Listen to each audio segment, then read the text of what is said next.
Single அடிக்கிறாங்க காலையில இருந்து. இது மட்டும் இல்லாம எல்லா மினி பஸ்ஸும் ஒரே ஓனருக்கே கொடுக்கறது என்ன வகையில் நியாயம்?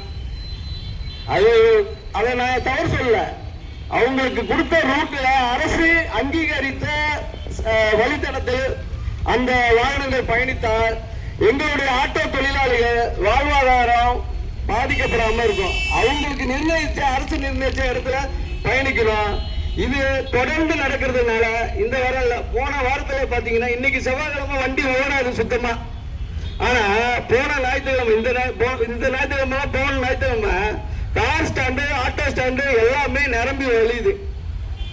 என்னையாது லோக்கல் சவாரி கூட இல்லையான்னு பார்த்துட்டு இருந்தா வானாதிராஜபுரம் மினி பஸ் எல்லாம் ஜங்ஷன் போறான். வானாதிராஜபுரம் மினி பஸ் எல்லாம் ஜங்ஷன் போறான். டயமே கிடையாதுங்க. இதெல்லாம் நம்ம எல்லாம் ஒண்ணு சேர்ந்தா எல்லாத்தையும் மாற்ற முடியும். ஓட்டுநரா ஒருத்தவங்க தனியா போனா ஒண்ணும் பண்ண முடியாது. இப்ப ஒரு தொழிலாளி பாதிக்கப்பட்டிருக்காரு.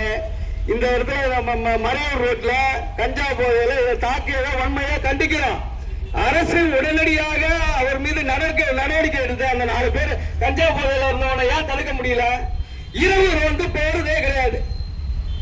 காவல்துறை இரவு ரோந்து சுத்தமா போறதே கிடையாதுங்க.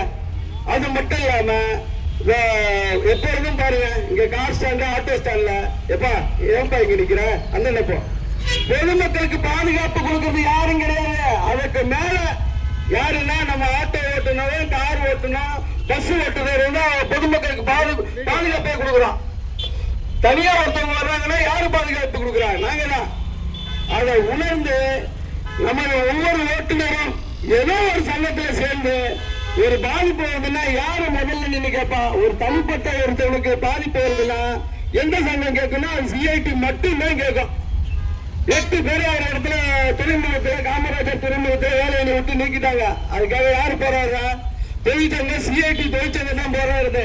விழுப்புரம் விக்கிரவண்டி சாலையில ஆம்னி பஸ் பேருந்து ஓட்டுநருக்கு